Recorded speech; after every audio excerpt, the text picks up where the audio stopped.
Genius study circle में आप लोगों को स्वागत है। आज के इस वीडियो लेक्चर में हम लोग बिहार बोर्ड के गणित कक्षा 9 को प्रश्नावली 1.1 को सॉल्व करेंगे। तो आइए देखते हैं प्रश्नावली 1.1 में क्या है। प्रश्नावली 1.1 में पहला क्वेश्चन दिया हुआ है, क्या शून्य एक परिमेय संख्या है। यहाँ पे दिया हुआ है, पूछ रहा है कि क्या शून्य एक परिमेय संख्या है। इसे आप P/Q के रूप में लिख सकते हैं, जहाँ P और Q पूर्णांक है और Q जो होगा वो 0 के बराबर नहीं होगा। तो यहाँ पे सबसे पहले हम लोग समझ लेते हैं कि ये परिमेय संख्या जो दिया हुआ है, ये परिमेय संख्या क्या होते हैं। देखिए, परिमेय संख्या का डिफिनेशन होते हैं, परिभाषा, जिस संख्या को P/Q के रूप में लिख सकते हैं और जिसमें P तथा Q दोनों पूर्णांक हो तथा Q जो होगा वो 0 के बराबर नहीं होगा, जो कि हम क्वेश्चन में भी देख चुके हैं।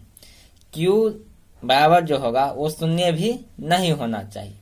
अब देखिए, परिमेय संख्या जो बनते हैं वो किस किस संख्या को जोड़ के बनते हैं, या ऐसे हम कह सकते हैं कि परिमेय संख्या में किस किस संख्या को सम्मिलित करने पे वो परिमेय संख्या कहलाते हैं। आप लोग प्राकृतिक संख्या जानते होंगे, जिसे इंग्लिश में हम लोग नेचुरल नंबर कहते हैं। इसका परिभाषा होता है, 1 से लेकर अनंत तक की गिनती की संख्याओं को हम लोग वो क्या कहते हैं, प्राकृतिक संख्या कहते हैं। यानी कि 1 से चालू करेंगे और अनंत तक जहां तक हम लोग गिन सकते हैं, इन सब को क्या कहते हैं, प्राकृतिक संख्या, जिसे हम लोग इंग्लिश में नेचुरल नंबर बोलते हैं, जिसे n से इंडिकेट किया जाता है। सेकंड में आते हैं पूर्ण संख्या।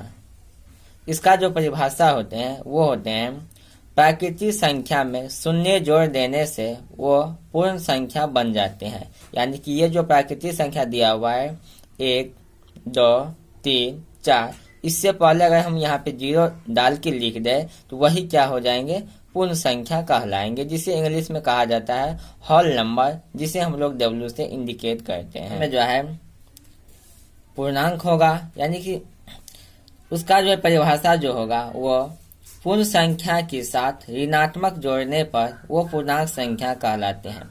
यहाँ पे आप देखेंगे प्राकृतिक संख्या में 1 से चालू हुआ है, उसी प्राकृतिक संख्या में जब हम लोग 0 जोड़ दिए हैं तो वो क्या हो गया है, पूर्णांक संख्या। लेकिन इसमें सिर्फ धनात्मक संख्या है।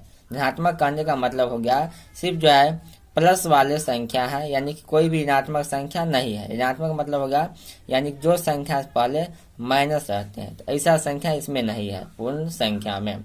जबकि पूर्णांक में वो ऋणात्मक और धनात्मक दोनों संख्या होंगे।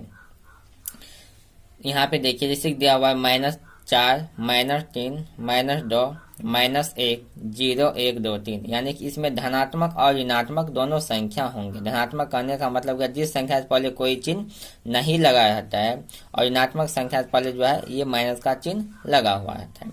इसमें पूर्णांक में सभी तरह की संख्या आ जाएंगे, ऋणात्मक और धनात्मक दोनों।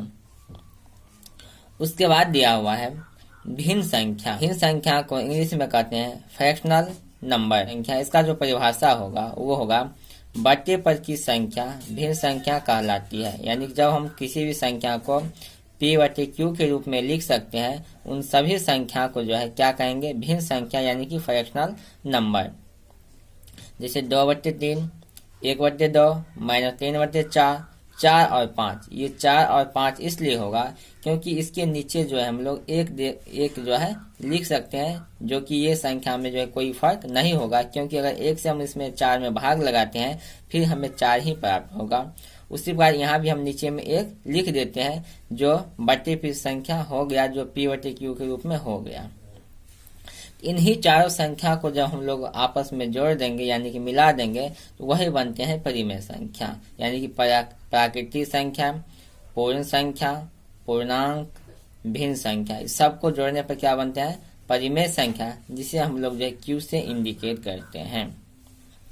तो अब आप लोग समझ गए होंगे कि परिमेय संख्या किसे कहते हैं। यानी कि संख्या को स्टार्टिंग में 4 भागों में बांटा गया था। पहला प्राकृतिक संख्या, फिर पूर्ण संख्या, फिर पूर्णांक और फिर भिन्न संख्या। लेकिन बाद में जो है इन्हीं सभी संख्या को जो आपस में जोड़ दिया है तब वो बन गया है परिमेय संख्या। अब देखिए क्वेश्चन में क्या दिया हुआ है, क्या शून्य एक परिमेय संख्या है? इसका हम लोग क्या लिख सकते हैं, लिखेंगे हाँ शून्य एक परिमेय संख्या है। उसके बाद आगे देखिए, क्या इसे आप p/q के रूप में लिख सकते हैं, जहां p और q पूर्णांक है और q जो है वो 0 के बराबर नहीं है। हाँ, शून्य को p/q के रूप में लिख सकते हैं, जैसे कि 0 ऊपर में और 1 नीचे में डाल के जो हम लोग लिख सकते हैं, जो कि क्या होगा 0 ही होगा, क्योंकि किसी भी संख्या से जो हम 0 में भाग लगाते हैं तो वो संख्या क्या हो जाती है 0, और गुना भी करने पर 0 ही हो जाते हैं। इसलिए जो है 0 ही होगा, जबकि हम जानते हैं कि 0 जो है क्या है 1।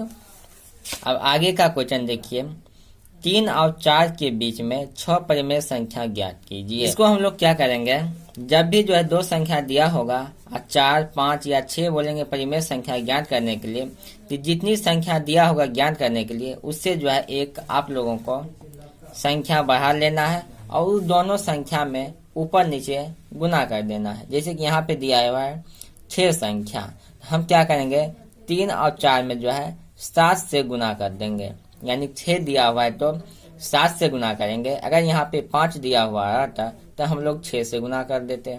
अगर यहाँ पे 3 दिया हुआ रहता है तो 4 से गुना कर देते। यानी जितना भी परिमेय संख्या बोलेंगे ज्ञात करने के लिए उससे एक जो है प्लस करके आपको दोनों संख्या में गुना कर देना है। चलिए यहाँ पे अब हम लोग देखते हैं, जैसे कि दिया हुआ है 3 और 4 के बीच में हम क्या करेंगे, यहाँ पे 6 संख्या दिया हुआ है, एक इसमें प्लस करेंगे तो कितना होगा 7 होगा, तो दोनों को हम क्या करेंगे 7 से गुना कर देंगे, ऊपर और नीचे भी।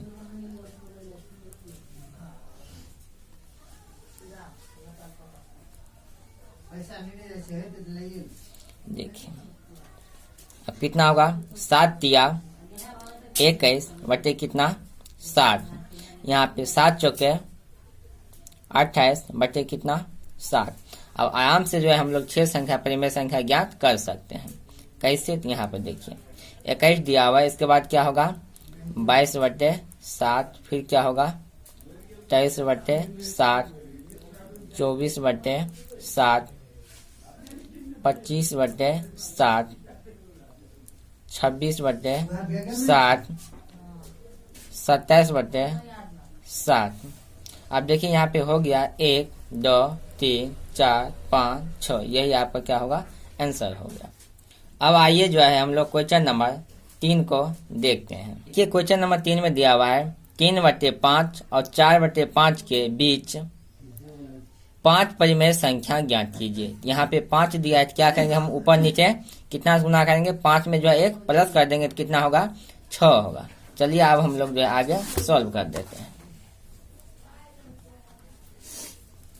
यहाँ पे दिया हुआ है 3/5 और 4/5, तो यहाँ पे दिया गया है कि 5 परिमेय संख्या ज्ञात करने के लिए हम लोग क्या करेंगे, एक इसमें प्लस करेंगे तो कितना होगा 6, दोनों को जो है 6 से गुना कर देंगे, इसमें भी 6 से गुना करेंगे और यहाँ भी 6 से गुना करेंगे।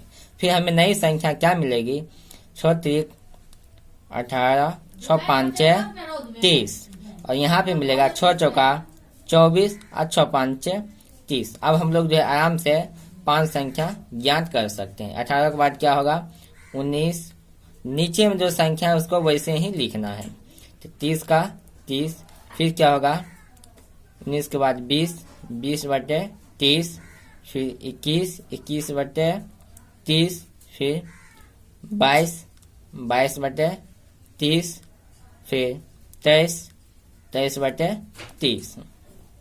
हो गया 1 2 3 4 5, यही जो है 5 संख्या हो गया, जो 3/5 और 4/5 के बीच की संख्या परिमेय संख्या है।